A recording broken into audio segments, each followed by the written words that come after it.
CCN news, एक पाऊल महाराष्ट्रासाठी।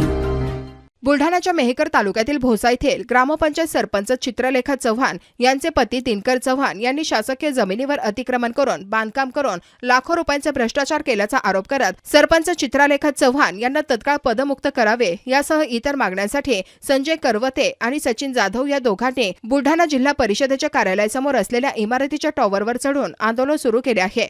पोलीस घटनास्थळी दाखल झाले असून त्यांच्या मागणीसंदर्भात चर्चा करून तोडगा काढण्याचा प्रयत्न केला जात आहे।